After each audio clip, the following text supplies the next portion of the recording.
Come and dream with me.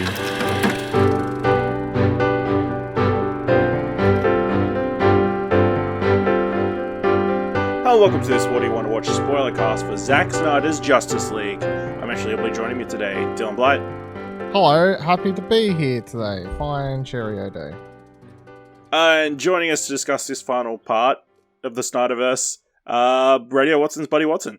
I can't believe I watched that 4-hour cut of a movie that I originally fucking couldn't stand. So, yeah, that probably says some stuff of how I'm here. Why I'm here. Alright, please be aware that we'll be freely discussing anything and everything about the plot, themes, and ending of the film. So if you haven't watched all 4 hours of it, come back later. So with that said, let's jump into our discussion of Zack Snyder's Justice League, directed by, shocker, Zack Snyder. Screenplay by Chris Terrio, story by Chris Terrio, Zack Snyder and Will Beal, based on characters from DC Comics, starring Ben Affleck, Henry Cavill, Amy Adams, Gal Gadot, Ray Fisher, Jason Momoa, Ezra Miller, William Dafoe, Jesse Eisenberg, Jeremy Irons, Diane Lane, Connie Nielsen, J.K. Simmons. Fueled by his restored faith in humanity, inspired by Superman's selfless act, Bruce Wayne enlists newfound ally Diana Prince to face an even greater threat. Together, Batman and Wonder Woman must work quickly to recruit a team to stand against this new awakened enemy. Despite the formation of an unprecedented League of Heroes, it may be too late to save the planet from an assault of catastrophic proportions. Two things. I think that's the original thing. It could be. And I believe it's Terrio. Terrio, sorry. Apologies. What did I say? I don't even remember, but it didn't sound like Terrio. Okay. So obviously this has been something that's long been in the works. Obviously the tragic tale of how Zack Snyder didn't get to see his vision fulfilled back in 2016. Was it 2018, the original Justice 2017, League? the movie came out. 2017. Man, years are weird.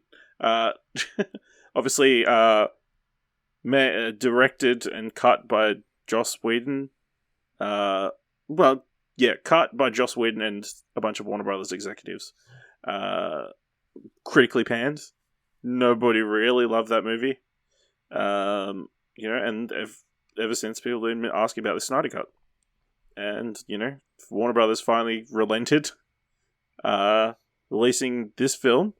So, Buddy, what do you think of Zack Snyder's Justice League? First of all, fans asking for the Snyder Cut. It's a bit generous. Like, some fans have been kicking doors down, throwing out death threats, and it's all they've been doing on the internet for the last 3.5 years. So, I never thought we'd get it, to be honest, but I'm glad we got it for the people that wanted it, that weren't going about it in a way that was toxic, and I really feel that it was infinitely better and just makes Joss Whedon's Justice League look even more amateurish and yuck.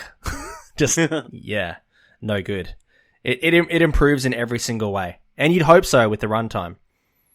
Yeah, absolutely. The 4 hours compared to 2 hours something. 2 hours. Yeah. It's literally double. Yeah. All right, Dylan, as someone who's watched the most Justice League, how do you feel about Zack Snyder's version? So I don't feel like it should be a surprise that I like this. If you listen to the Man of Steel episode or the Batman v Superman Ultimate Cut episode, I feel like I come across as somewhat of a fanboy in those to a degree, talking about those movies. And it's not even like I think any of them are 10s. And I guess that's the thing how I feel about this as well. Like, straight out of the bat, I would say I'm leaning towards an 8 for this. Maybe a 7.5 if I want to tone it down and not seem like too much of a fanboy. But I'd probably chuck it an 8, my true feelings. But ultimately, I've watched it twice.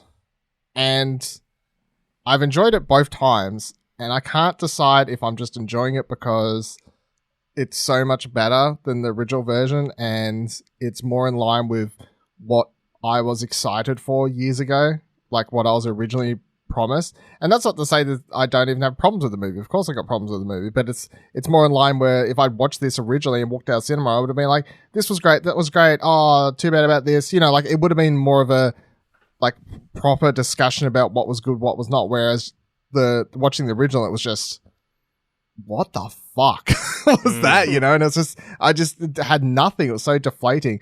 I remember, like, I don't know, watching Justice League to me after being so excited and being a fan of those movies was kind of like watching Rise of Skywalker to a degree. It was like I had two movies I actually liked, and then I had the finale to the third one just kind of let me down. So, yeah, I really enjoy this, but my whole asterisk I'll put out the gate straight away for this is I've seen a lot of people on Twitter throw around the whole, I'm not going to say a name, but someone the other day tweeting something about it saying the movie's obnoxious and stuff like that. And I'm like, it's literally called Zack Snyder's Justice League. It is 4 fucking hours long. It only exists to please the hardcore Snyder fans. And you're going to call it obnoxious? I think this is a rare case where you can say a movie being obnoxious doesn't even count as a criticism for something. Like when that's that's kind of what you know you're getting into for this movie. So, yeah, I think it's really good. I don't even know if it's a movie, to be honest. It's an art house project. I don't even know. You know, it's like a kid's weird school project.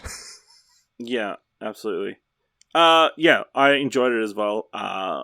I wish I had picked a better time to have watched it. I think I started watching it like 8:30 at night, so I didn't finish it till like after midnight after a long day. But had to squeeze it in as soon as I possibly could. Yeah, definitely a vast improvement on the original version. Even though, to be perfectly honest, I can barely remember the original.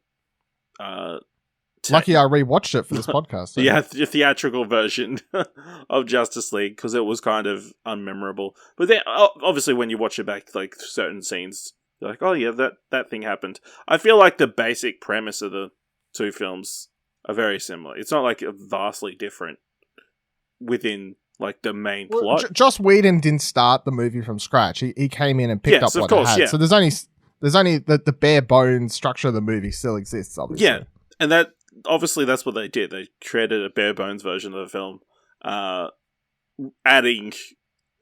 Obviously, the major thing that I've realized was they tried to make Superman more positive and like the Superman that I wanted in that version of the Justice League, whereas this version, it's still very much the brooding version that we've had all the way through the Snyderverse so far. But yeah, I enjoyed it. I mean, even the extended ending, random nightmare sequence and like half an hour epilogue and world building for a film that is likely never going to come out. Several films that are likely to never come out.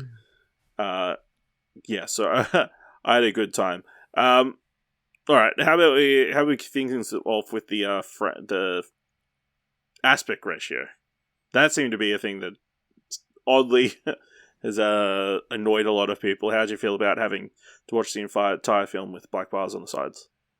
Yeah, fine. It's fantastic. It probably annoyed a lot of people that generally don't delve into older cinema or kind of just are more casual cinema goers instead of kind of being a bit of an active cinephile and discovering older stuff and going outside of their wheelhouse and staying with what they generally like. I thought it was great. I thought it really suited, like, I guess what they did with the color as well. They had this like lower saturation through it, whereas I think with Whedon's cut, they made it, especially off the back of the criticism, like Superman and Batman, everything was kind of dull and bleak, and even Wonder Woman's suit was kind of washed out. I feel like they kind of washed everything out in this, where it's like kind of, almost to a point where it set the tone all looked the same color wise, and I think that really suited the 4:3 aspect ratio. I was discussing it with one of my friends here, Paul, when we were watching it. Like, this feels like a late 90s to early 2000s movie or TV show, but like the best of that, like all those kind of that feel and vibe to it. So yeah, I thought it worked really well. Yeah, I agree too. I couldn't quite put my finger on it, but I guess it's sort of what you're saying too, where it's, for some reason, the 4:3 just suits it for some reason. It's like, I don't know, is it because I feel like I'm just looking at this weirdly old-timey photograph type thing. I don't know. Like I couldn't quite put my finger on it, but it just works for whatever reason. I had no problem with it. Obviously, when you press play, there's that couple seconds where you're like, or couple minutes where your brain's like, oh, and then you forget about it because you're used to watching widescreen stuff. I guess there's like that couple minutes, but I honestly feel like anyone who's complaining, like. You just forget about it once you're actually watching the movie. Unless you're sitting there like and you're wanting to think of witty jokes to post on Twitter while you're live tweeting the fucking movie, then like if you get that out of your mind, I don't feel like it's an issue at all. And there's heaps of movies that are filmed like no one ever shits on like Wes Anderson if he does. Wes Anderson switches his ratio in fucking whatever that Grand Budapest Hotel. That movie switches ratios every 2 minutes. It's like 4:3, widescreen, something else. No one ever complains about that sort of stuff, but here we are. So, and Ghost Story in 2017, one of the best movies of 2017, shot in 4:3 as well. First Cow from last year, whatever that everyone loves, was 4:3 as well, which none of us have seen yet. But so obviously, just proves this is an art house film, Yeah, we joked after it finished that everything should be in 4:3 now. Widescreen, kill widescreen. This is the death of widescreen cinema. No, they just need to make. Yeah. What about you, Ash? What do you think of the 4:3? It took a little while to get used to. I'm like, my mind was going, why didn't they just? Why did they cut the image down to be 4:3, rather than thinking they shot it in 4:3 and the Justice League version was cut vertically, I guess, or cut horizontally to make it shorter. I mean, the reasoning is like fine. Just apparently Zack Snyder wanted to make it feel more comic booky because comic books are very vertical, and so make them taller and that kind of thing. I think it obviously makes it feel different. I'm sure this would have been awesome to watch on like a big, massive IMAX screen as it was fully intended. We could get the full scope of the film, but on your TV, obviously there's this black space on the sides where you're like, why isn't this being used?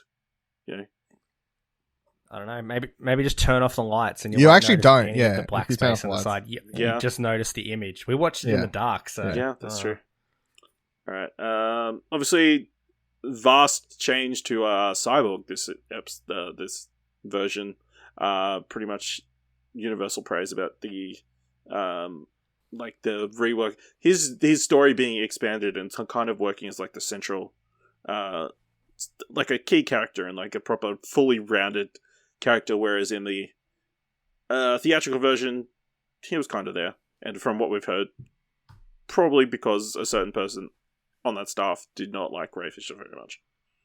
So how we feel about... I need to say that it's a public story that still has news breaking literally today, because Ray Fisher, like 4 hours ago as of recording, was on Twitter just being like, so are we going to do something about Joss Whedon, that motherfucker? Like, so he's still at it. Man, what a week it's been. What a month it's been for Joss Whedon. Like, this comes out, it totally destroys, his Justice League, and I guess retroactively makes that movie look even worse to what it could have been. And then all the controversy and with all the Buffy, Charisma Carpenter coming out and everything, and toxic workplace and everything. Whew, it's been rough. But yeah, how do you feel about Cyborg in this version?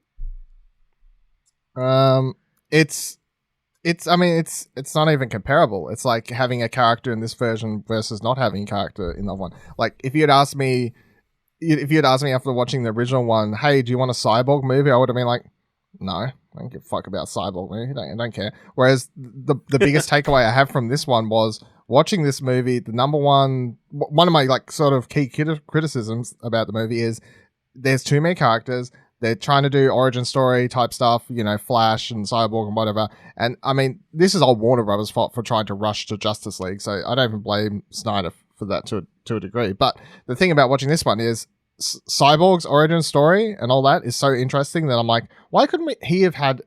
I feel like they should have given him a movie before this one, and they could have like had Flash in that as well as a side introduction, and you could have introduced those two in that movie, and then you got to Justice League, and it would have been a lot cooler, because there's so many things about his origin story that just are so interesting, and he's basically he is the heart of the film, as Snyder said many times when he was talking. This is even before we knew was going to get the Snyder cut. He was always like, he's the heart of the film, so disappointing, and Ray Fisher always talked about how disappointed he was with what they did to his character and all this other sort of stuff. So yeah, I really enjoy him. I think he does quite well in this movie, considering this was basically his first role, I think, or like first major. I think it was like a theater back then.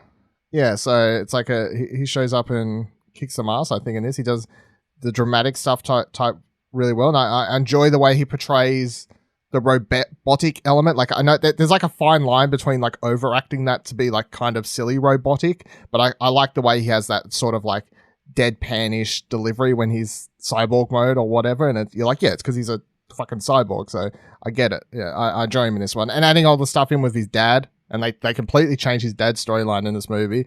That has a lot more of a dramatic end, obviously, in this one, with his dad dying in front of him and all that sort of stuff. So even that moment with his dad when they save him in the underwater, under Riker Island sequence, that fight sequence where they have all the moments with his dad there, I loved all that sort of stuff. So yeah, he's really good in this one.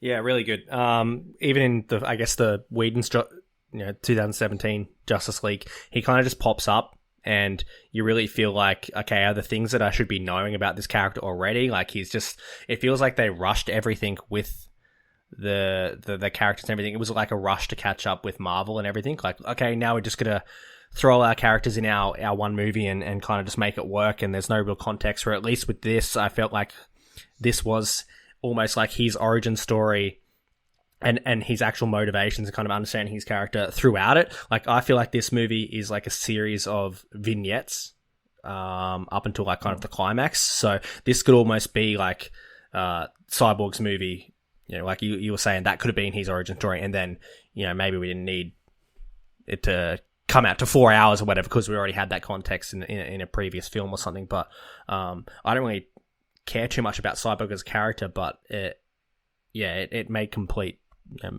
sense, and it was a lot more coherent, and actually understanding like the mother box and the accident and the relationship with the father and everything and how that kind of works. And yeah, it worked really well. One of the shining lights for sure. And I can't remember in 2017 Justice League whether he also had the full closed mask. No, I don't think so. No, yeah. So I liked that as a touch as well. When they kind of briefly did it 2 or 3 times. Well, according to a quote from Vanity Fair, he says that the only scene of his directed by Snyder which remained in the theatrical cut was that of Cyborg meeting up with Batman and Commissioner Gordon on the rooftop, which seems insane.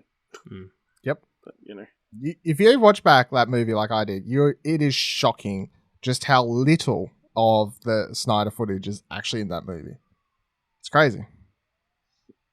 Which is, crazy when you consider they've got 4 hours in this film. So how much footage is there of Justice League? Yeah, that's not reshooting. That's not some reshoots for a movie. That's literally just reshooting the entire movie. On the cutting floor. Yeah. All right. How do we feel about the Flash in this film? Obviously, as I feel like he was very similar to his story in the original one. Obviously, cutting some of the more jokey elements. Well, yeah, some of the weirder jokes, I think. But, he kind of stayed similar, and I think was untouched by Joss to a certain degree. Do you agree, Dylan? Disagree? He's very different. The key difference is that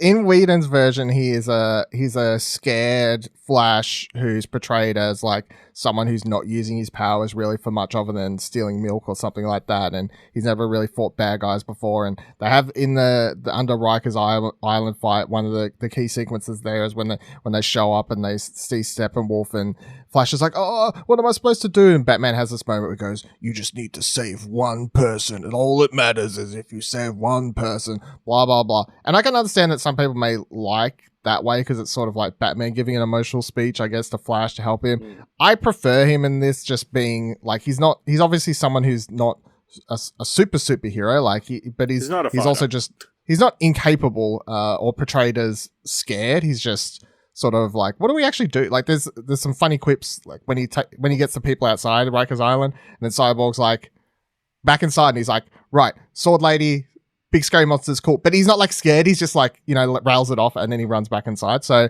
I like this version more. The only weird weird scene is the whole fuck, I'm mental blanking on her name. His would be Iris girlfriend West. scene. Iris, sorry, yeah. The Iris scene is weird. I like that scene mostly, apart from the fact that he's like, I'm in slow motion. I'm gonna gently rub my hand on your face or whatever. I'm like, that's kind of creepy.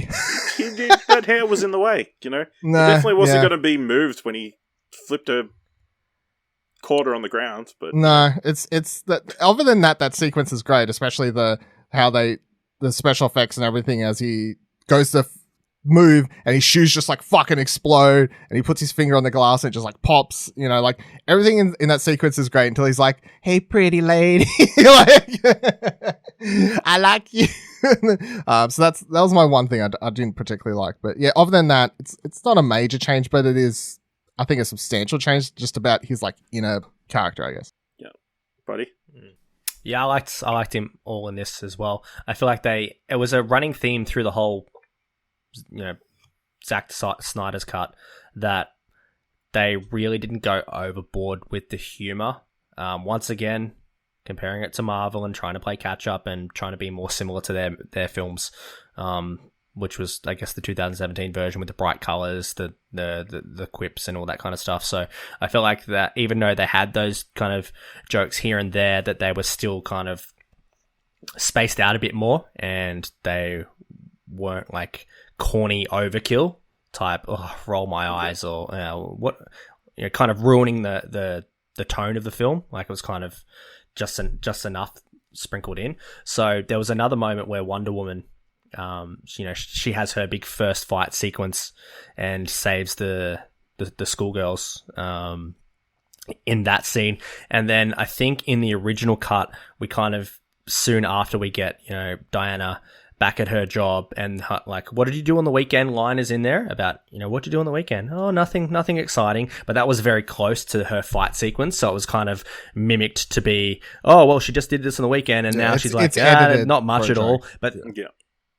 It's edited for a joke. Whereas that line kind of stayed in it, but there was all this other kind of storyline in between the delivery of that line, and it didn't really feel like it matched up to, oh, she did this on the weekend and now that's the quip she's making. She's being funny for a joke that only she really gets. But yeah, there's a lot of moments like that where it was like, oh, okay, that's how you implement the same type of humor without it being eye-rollingly, okay. So I felt like the Flash had a lot of those moments. I liked the Iris type stuff as well. That was pretty cool. The hot dog thing was hilarious. But I definitely agree about like the tone of him not being the kind of weak, scared, nerdy, inexperienced type Flash. They changed the ending too, right? Where he rewinds time. That's it. The whole ending of this movie is completely different. Like the way that the fight scenes are edited, who's doing what. The Flash thing is just completely new. Like Flash rewinding time, that's all brand new. So yeah. Obviously that's big for him because unlike the original film, I guess that the Flash having that rewind time moment is a big climactic moment to finish the fight. Whereas in the original version, they kind of just, Superman goes off, he saves those Russian people in that house, which, in case you forgot, that's a subplot throughout the entire movie. Those Russian people in the house that you keep coming back to. Oh yeah! Oh my god. Because Joss Whedon was like, you know what? I really need some people to represent all of Earth because I don't trust the audience to understand if Darkseid wins or Steppenwolf wins, then we'll all just die. So I need to put some people in there as, examples of who we're actually trying to save. And Superman and Flash can race to save them later. Remember that scene with Superman in the originals like carrying an entire house away and like Flash like pushes a car. And it's like, oh, good, lol, good joke. Yeah. And then basically when they come back, Superman fucking punches Steppenwolf. He dies. They climb up. They have that one-shot moment. Film ends. Like it's nowhere near as epic as Flash fucking outraces time to save the day. Like. Yeah. Batman's actually mowing fucking down machine on a like Rambo gun. Yeah. And Wonder Woman. How do we feel about Wonder Woman in this film? Obviously, the last thing we've seen her in was 1984, which, I don't think you guys liked very much. Nope. But I feel like she had a good arc and was like a true, like, one of the leading forces of the film. You know, obviously she was the person who explained the history of why they need these to get these mother boxes and everything. So you had a massive exposition dump in the middle of the film. Which again, that's not her in the Whedon version. It's I can't remember who now, but it's not her. What? She's not the one explaining the mother boxes. Yeah. I'm sorry, the Age of Heroes sequence. It's not her doing the voiceover in the original. No, so, which was repositioned in this film, whereas that opened the film from memory. This one near opened in the middle. Yeah. Which I think worked well. It was a cool pop, but yeah, I really liked her in this film as well. Wonder Woman in this film is hilarious and good, but she's straight up like pretty sure she just explodes that dude in the bank, which is kind of hilarious. I mean, just straight up like incinerates a motherfucker, and then this little girl's like, "Can I be like you?" It's like, what, killing people? Sure, little girl, you can be like me when you grow up. You just gotta eat your vitamins and you'll become a god too. Easy peasy. I enjoy her a lot more in this one though, but I think a lot of it just comes down to Whedon moved her into the romance subplot in the original, which I guess if you haven't watched recently, you may forget about. But there's a lot of flirting between her and Batman, including one really awkward sequence where Batman's like, "Oh, my shoulders hurt," and she like gives him a back rub and helps him take off his suit or whatever. And it's like in his room or whatever, and there's like a lot more flirting. Even the sequence where she comes in as like, "Oh, I've got past all your security or whatever." It's like that line starts the same, but then there's like a different line after that that's a little bit more like, "Oh, la la la." Like there's just subtle things you pick up on where you're like, this is Whedon going, "Oh, yeah, they're fucking now," you know. Like, whereas this one, it's just. Yeah, innuendo. In this one, it's just is Wonder Woman romantically attracted to anyone? No, Wonder Woman's just her own character. She doesn't need to have some weird bromance subplot chucked in between Superman or Bruce. It doesn't make any sense. So, I much enjoyed in this one. I actually her fight against Steppenwolf in Under Strikers Island is a lot better in this one. It's just edited together better. It's kind of a lot more epic, especially at the start of it where the music kicks in, because the music's slightly different in this one. Even her theme is slightly different. They've got that little different, like, wah! I don't even know what you call it, like the little orchestra part that kicks in. It's like slightly different in this one. Wah! What was it again, sorry? It's slightly different in this one. So like the part where she dives Steppenwolf out of the thing and he's like Amazonian. It's like not like the others, stronger or whatever. She's like, "I'll fucking kick your ass." So yeah, she's really good. Way better than 1984, that's for sure. Yeah. I feel like there was still some subtle kind of, Bruce and Diana kind of flirtation things, but way more subtle than what it was. Like in the 2017 version, I'm like, oh, this is kind of once again eye rolling, like cringe. Whereas in this one, I'm like, oh man, I hope once all this blows over, they can go out for a nice like 5-star restaurant dinner and get to unwind and just chill out and enjoy each other's company. Yeah. So. Aquaman. I'll be honest, I completely forgot Willem Dafoe was in this film. I completely forgot. He wasn't in the original cut, I don't think, though. I don't think he was. I think they cut all these scenes in it, yeah. But to be honest, I completely forgot he was part of the DC universe at all, so.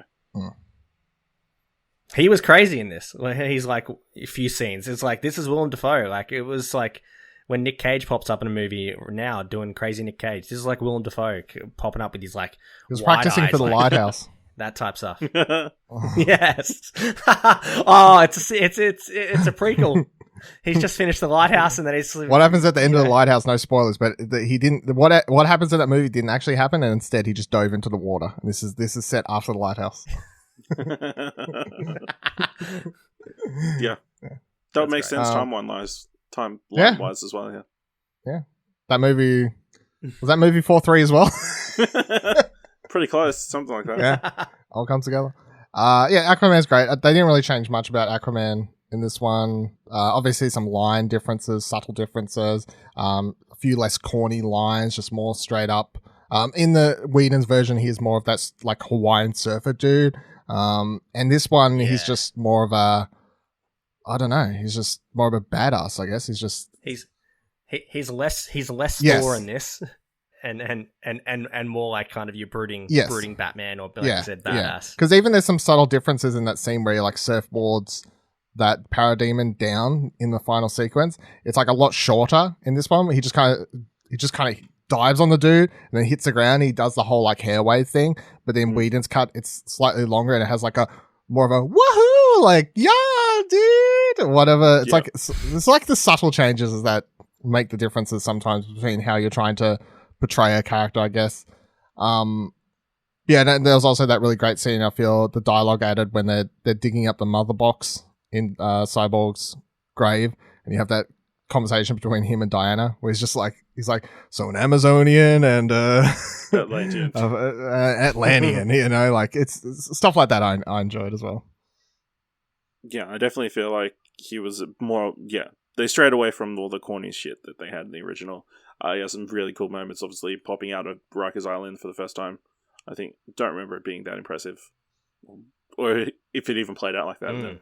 It plays the same, but the Junkie XL score in this one, I think, makes a lot of differences in some of those scenes. Because I'm pretty sure Junkie XL, much like Snyder, was just like, I'm just gonna go fucking ham. And some of the music choices that he chooses to do for this movie, I'm like, that is loud and out there, but you know what? We're fucking going with it, and sure, let's just do it. It works.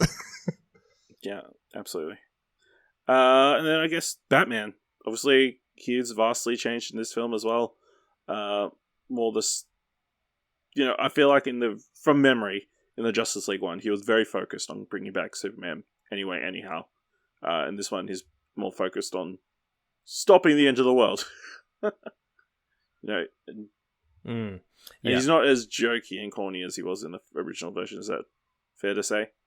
Yeah, definitely. And there was one thing that they have did Superman in the 17 cut, does he reference the "Do you bleed"? And that's not in this one. Yeah, so I said this to Ash someday because it was the scene that made me laugh the most. So when Superman comes back and you have that whole fight in this one, it's obviously Superman's like standing there, and then the Batman's standing there. Superman comes up and he just starts like laser beaming the fuck out of him. You're like, holy shit, Superman's just gonna burn Batman alive here in a minute. Like it's just gonna happen. Thank and then God, Lois shows up, obviously. Those gauntlets earlier in the film. Yeah, the gauntlets. Yeah. Which those gauntlets, that was a whole subplot that wasn't in the original either. Like him being like, I'm going to make these. And that was funny, by the way, where Diana's like, oh yeah, great idea. Totally didn't steal it from me. So you want to make a whip next, motherfucker? That was a great line, I thought. Also shout out to Alfred getting shitty about her making tea. That was also quite funny. Like, you want to talk about the humor that works in this movie. Some of this more subtle humor that wasn't like, listen, Jeremy weird. Irons is the best Alfred. It's true. Gee, didn't he get a run in this movie as well? He got a lot more scenes and lines. It was really quite good. But yeah, in the original, Superman shoots over to Batman, grabs him, takes him up into the sky, and there's a close up of him where you can tell he's got the mustache again. It's like that really bad CGI, and he goes, "Do you bleed?"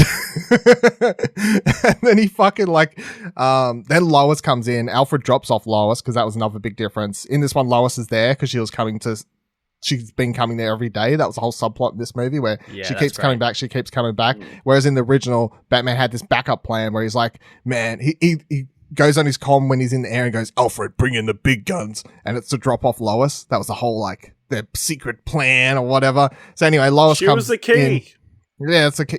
Yeah, but you see, that's the big difference. Because in the last movie, Batman v Superman, they had that line, Lois is the key. Joss Whedon goes, I know what I'll do with that. Whereas in this one, because they're still sticking to Snyder's original vision, which was it's a plot point that's going to carry through several films and eventually pay off in the Nightfall timeline. It's like Whedon completely was like, I got to make that work somehow. So he makes it this whole thing about bringing her in to help save Superman. I know it's weird. Anyway, the most corny laugh at like Avengers Marvel type humor is when Superman shoots off with Lois.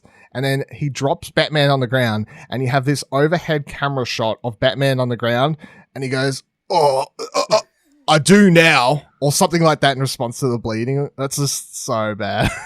Yeah. But I felt like Batman in this was more like at points I was like, is Batman actually going to do anything in any of the fights or stuff? It really felt like he was, like you said, more focused on stopping Underworld and amalgamating the team, even with the help of Diana, like kind of splitting up and instead of doing it all on his own. where I felt that was like his main reason was just to assemble the team, and then they would do all the hard lifting. Whereas at least later on, like he kind of shared that duty, did this film, and then later on he actually got to do something other than save that Russian family or whatever. I'm like, oh, he can't really do anything against the parademons. Let's quickly just save that family. But he's actually kind of trying to hold his own, especially when he's like kamikazing it in the Batmobile, and towards the end that was pretty cool. Yeah, definitely. Yeah, I think definitely an improvement. Superman, obviously. I feel like obviously the idea of resurrecting Superman doesn't come up till they start just talking about the mother boxes and that kind of stuff very late. I was surprised at the runtime that it was so long before Superman shows up again. It's like a good 3 hours into the film before they start talking about bringing back Superman. Yeah, for sure. Maybe 2.5. It's like, I think it's a bit over. They start talking about it. I think it's like roughly halfway in the movie where it hits chapter 4 or 5, whatever it is, where they're talking about bringing him back, whatever that chapter starts. So it'll be about 2.5 hours into it where they start bringing him back to life, I guess. Obviously, as you said before, because there's not much Superman, there's not much to super discuss because he doesn't actually have that many scenes. But although, do you think this version played, obviously, him coming back, being evil for 5 minutes, better than the theatrical cut? So I prefer this simply because one of my biggest problems, and I've said this before with the original one, was they seem to just jump too far. Where he comes back, he's super evil, and then the way they shoot him interacting in that last scene is he's super nice, super happy. Like, it was them going, here's the version of Superman you've always want. He's reborn, and now here's Superman with that ultra optimism and smile on his face, and he's here to save the day. And this is the version you've all been asking for. Shut the fuck up. Here he is. Whereas in this one, it's still the same Superman, which I guess is the He's like, blue's not doing it for me anymore. Yeah, there's a plus and negative to that, I guess. I would like to believe, obviously, if they'd done a follow-up film or something like that, then you would have time to get into like exploring the psyche of how Clark feels now and stuff like that potentially. But in reality, what happens in this movie is he come back, he fight, he goes and have those scenes at the farm, and then he goes and fights, and that's it. Like he really doesn't get a moment to chill, really. And the farm scene's good because he's like, even when he's there and he's with Lois, he's still kind of conflicted and kind of confused of what's happening and what the situation around him. Like you said, it's not that instant flip a switch. Like, oh, I'm good again. Things are back to normal. I'm alive and everything. Yeah. It's almost like waking out of there's an element of doubt there, which is interesting. Yeah, exactly. It's like coming out of a coma or even like suffering an injury or something. It's like, if you roll an ankle, it's like, you're going to limp around for a while. When you heal, you might not be able to like have full confidence in running or anything like that. Like you get that kind of thing. It's kind of like, oh no, I was sore, but now I'm back to full health almost immediately. So yeah. To a degree, it's kind of like you can take the whole farm scene is you could picture him and a weaker man being like, I'll just stay here. Like, yeah, I got I'm that good vibe too. Yeah. And I guess that the Superman part, the part that everyone wants from that character, is actually the choice of him saying, I'll go help. That is the part of the character everyone loves about Superman, is that he'll always go help out and fight to his last breath. It is him doing that, where he says that line, well, they wanted my help for something, and he chooses to do that even though it really doesn't seem like he wants to. Like, he kind of just wants to stay there with Lois and stay there with his mother and he could probably just stay there and be happy, but he chooses to go help the person who kind of somewhat helped him die, cost his life the first time, Like, so that is the Superman part, I guess.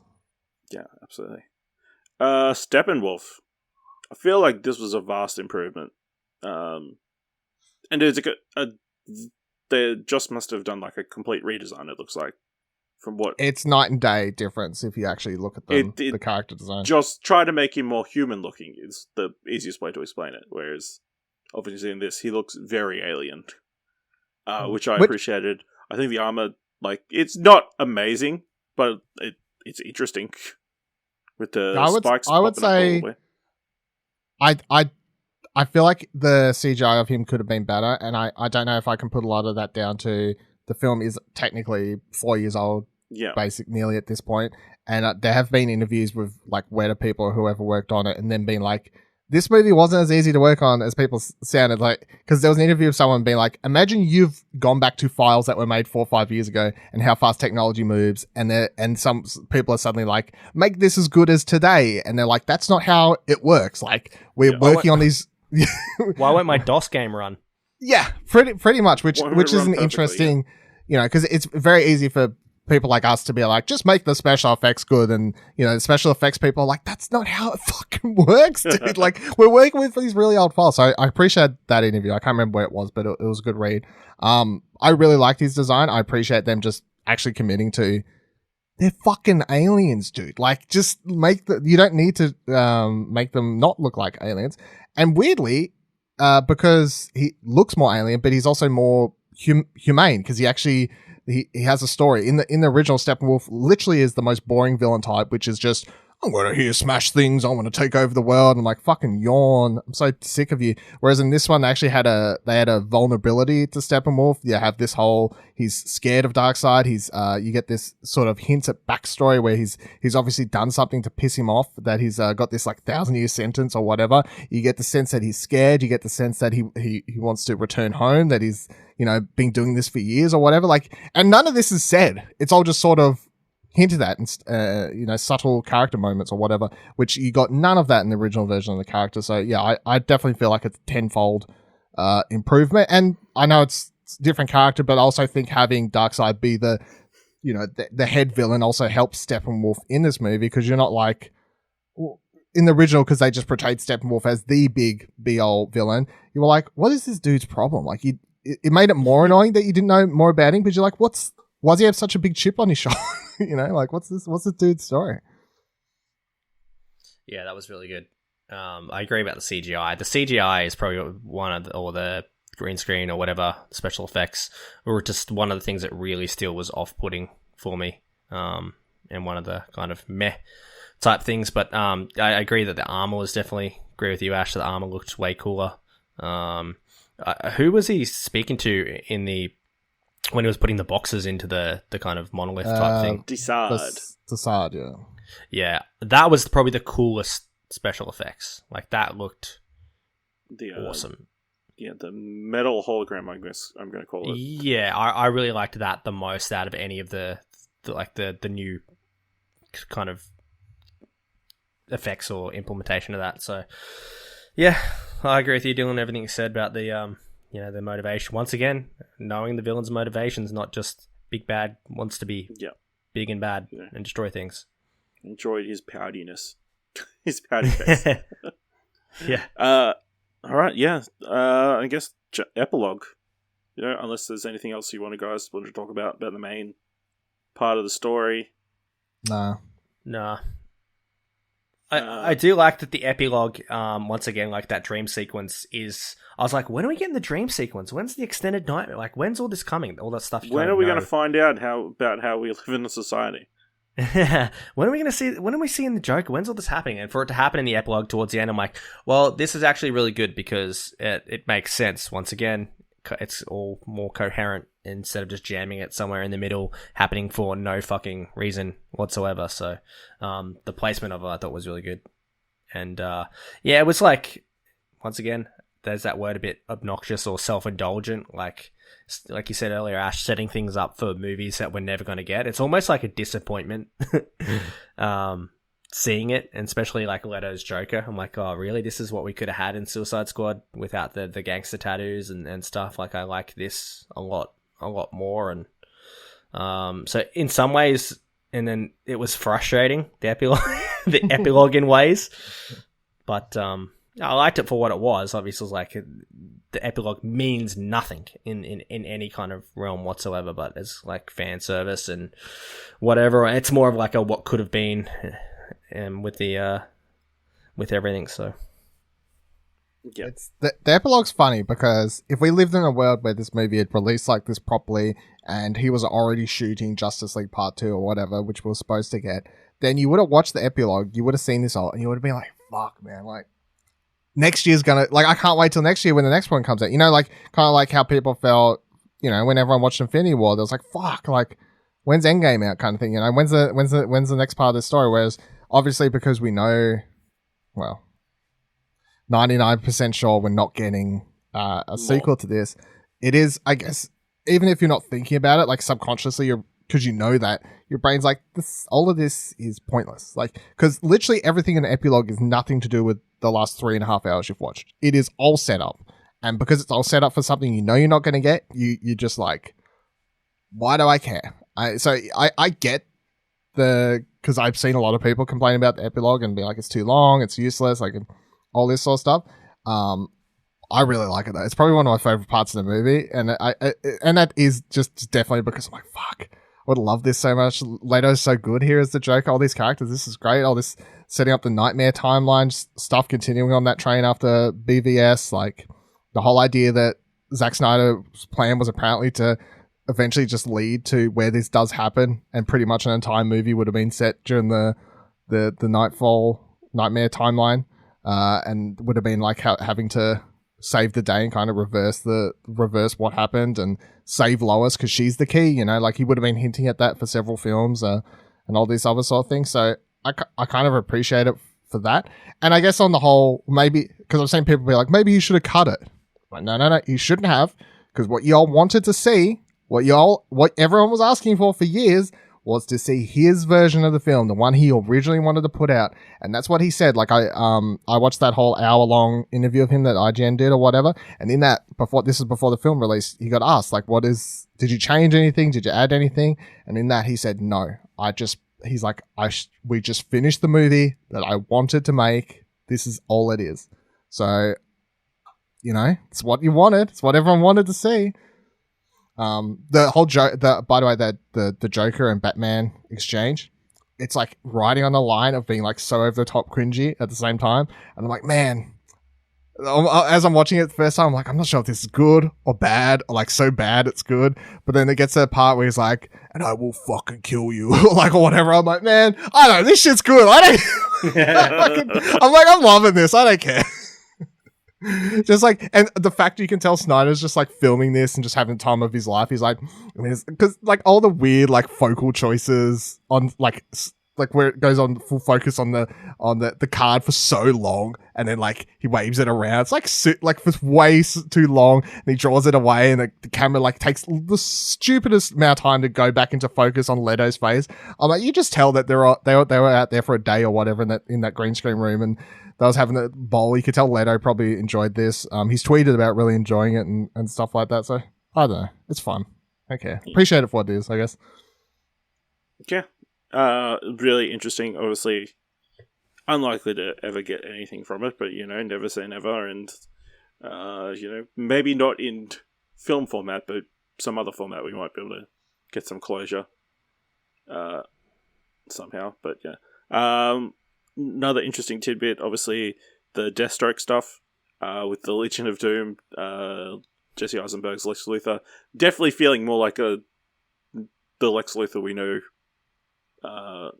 from comics and that kind of thing in that last scene. Just flat out telling Deathstroke that Bruce Wayne's Batman, which was obviously set up for Ben Affleck's version of Batman solo film, which we're never going to get. Sorry, Joe Manganiello. Regularly, can't pronounce the last name, but you know.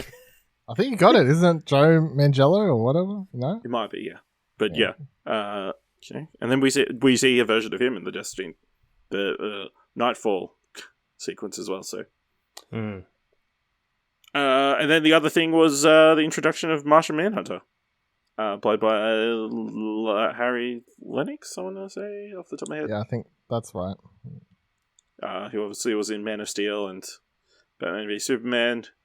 We got our first tease of him earlier in the film where he pretends to be Martha Kent. But that scene felt weird, an extra tacked on. It's like, hey, Batman, I'm Martian Manhunter. What's up?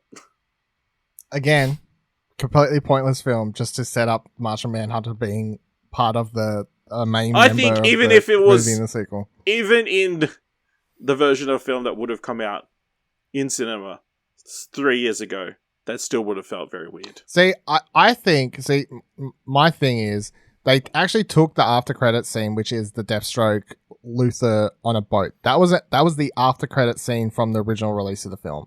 And this film doesn't have any after credit scene, and so that's why the epilogue feels so long. I feel like if I was to change up anything and you was to do this properly in a way that comic book fans and moviegoers are kind of used to, is you take out the Martian Manhunter part at the very end. You take that and put it into an after credit scene along with the Lex Luthor boat scene, and then you just have the epilogue solely be the Nightmare stuff. That is the epilogue. So then it's only pushing 10 to 15 minutes or whatever. That would have it been is. interesting because you would have seen Deathstroke in that version first. Yes, which I think is fine, right? Yeah, like But you people would have been like, realised "Oh, it's Deathstroke, maybe." People would have realized. Comic book fans would have realized, So I feel like you do that, and then the movie ends after that in the Nightmare timeline or whatever, and then first end credit scene is Martian Manhunter. Second end credit scene is like Luthor revealing Batman's real name or something like that. All right. Any other thoughts on the film before we finish up? What are the problems? What are still the problems with the film that stop it from being a 10? That it still feels like a series of vignettes, and without having to be 4 hours long. Should he have made it a 6-part miniseries? Whether it's a miniseries or not, I really feel like it could be 2 movies. And I generally hate movies that are split into like your Last Hunger Games and all that kind of stuff. I really feel like I hate that kind of shit. But for this, maybe or they could have had a Cyborg movie before that, or something else than having it to be 4 hours. Well, I'm not saying that. It's just a lot in one hit. Yes. I feel like there's just some problems you can't fix, like it being trying to tell too big of a story and too many origin stories and introduce too many characters in one movie, and you can't just fix that without straight up going back to Warner Brothers and being like, can we do the Cyborg movie first or something like that? But if I was to try and tweak this movie to make it a better version of what we've got here, there is still some things you could cut down. Like there's egregious amount of slow motion. You don't need all of that. There are some weird, actually kind of annoying song choices by Zack Snyder where it's just like he's listening to Spotify and he's like, yeah, fuck yeah, this will work, and he puts it in, and no one said no to him in the process of making this, which is fine. As I said, it's Zack Snyder's Justice League, fucking do your thing. But some of the songs I'm like, this doesn't work at all for me in this scene. And I love Junkie XL's score, as I said, but just some of the actual song choices, they don't work. Some of the dialogue could be fixed up. It's just kind of corny, like the way he shot frame certain things inside the 4:3 at times. Most of the time it works for me. There's some shots where I'm like, this just isn't working the way in this particular scene. Like it's just not framed correctly. It kind of seems off. So there are the special effects, be that on Steppenwolf or whatever, like don't look that great. Annoyingly, the worst special effects seem to be the simplest ones where they're just straight up green screens that just don't look like they've been chroma keyed correctly or something like that. So you can sort of obviously nitpick this down. There is many issues, but I feel like there's so many great scenes for me that just make up for the kind of like anything that annoyed me. I'll be like, ugh. And then straight away they'll be like, here's a cool moment that I'm like, yeah, cool. Back in. Yeah, which didn't happen in the 2017 version. Yes. Yeah. All right. So I guess the final question: are we all going to watch Zack Snyder's Justice League? Justice is Grey in a few months when it comes out in black and white. No, I won't be. Won't be watching any of this crap anymore. I'm done. It was 4 hours of my life I won't get back. It was 4 hours too long for me. I'm so glad that I sat there and watched this with a group of friends with a few beverages and kind of enjoyed that kind of cinema and atmosphere. I did enjoy it, but yeah, it didn't blow my mind. It didn't it's not fucking reinventing, it's not reinventing the wheel. It's not like, holy shit, it's not like I finished Whiplash and went, holy shit, I want to watch that again straight away, or some other crazy movies experiences that I've had before. It's like, oh, this is great. And it was great because it also had the benefit of like having this other version that I really didn't like, and it's all of a sudden there's a version that is working, and maybe I had that in the back of my mind. Like I'd love to know if we didn't have the 17 version, if we just got this, would we be feeling the same way? And No. how we would feel about it? Like, would there be more complaints? Would we like it better? Would we like it not as much? Like, I don't know. I will say, I think even if Zack Snyder was completely in control, there's no way in hell there would have been a 4-hour version of this movie in cinemas. No, for sure. I think he should have got a slightly over 3-hour version. I feel like that's what they should aim for, and I feel like that would have been acceptable given the amount of characters that are in this movie. Like, Endgame is 3 hours, so people will watch it. You know, like 4 hours seems like a lot, but people do watch 3 hours Marvel movies, so they could have got there. I definitely feel like a lot of the conversation though is because we've had the shit one. You know, I've seen people online tweet things like, I don't know, I watched it, it's like but I only thought it was like a 7, so I don't know what the big deal is. Like, well, that's kind of the point. Like, the big deal is that we could have had a 7 to begin with, and everyone would have been okay with a 7. And they wouldn't have been like, this is the best DC movie. But if we'd had an okay movie, people would have been happy to potentially continue along this train. Maybe if it made as much money, we could have been living this alternate timeline. But because we got a fucking 4 last time, you know, or less, or whatever you want to rate it, that's why we're having these conversations. That's why it's in the zeitgeist so much. A lot of the conversation is because we could have had a perfectly good, fine Justice League movie, and instead we got a fucking turd. That is the conversation. I have a Batman v Superman, Wonder Woman, and Justice League. I'm pretty sure I saw midnight sessions for all 3. And Wonder Woman was the only one that kind of got clapped or whatever. The other 2 were when a midnight session ends and it's a full cinema. Like, I've been to like Avengers ones or Civil War or whatever midnight session. They get cheered and, you know, there's a lot happening. It's a good time. There was none of that at the end, and that kind of tells you a lot. Like a gigantic crowd of people that really are invested in these characters, this property, that go to watch this, that are keen to go see it at midnight, opening night, all that kind of stuff. And it doesn't get that kind of response after. It's like, yeah, all right. So this is the general consensus that it wasn't good then. Yeah. I remember people cheering at my BVS screening. I don't remember anyone making any noise at my Justice League screening though. So yeah, I think they were. I think at BVS it was almost like a golf clap. Like, should we be clapping this? Like, okay, and then Justice League, I just remember nothing. It's like Rise of Skywalker, nothing. All right. Well, let us know what you thought of the film, or what you want to hear us do a spoilercast for by going to explosionhour.com/Twitter, or jumping into Discord at explosionhour.com/Discord. Buddy, where can people find you on the internet? In the dark corners of the internet. No, you can find me in the bright corners of the internet. Over on Twitter at BuddyWatson12, I think it is. At Watson12. There we go. I forgot my Twitter handle. There you go. At Watson12 and at Radio Watson _. Yeah, there you go. All right. If you want to help us out, leave us a review either on Twitter or on Apple Podcasts or on Podchaser. And if you like this episode and thought it was worth $1, head on over to our Ko-fi page at explosionhour.com/support and buy us a coffee. Every little bit helps. Thank you very much for listening, and until next time, keep watching stuff, I guess. Also, how weird was it having J.K. Simmons in this film? Like, remembering he was Commissioner Gordon for... Get me those pictures of Batman!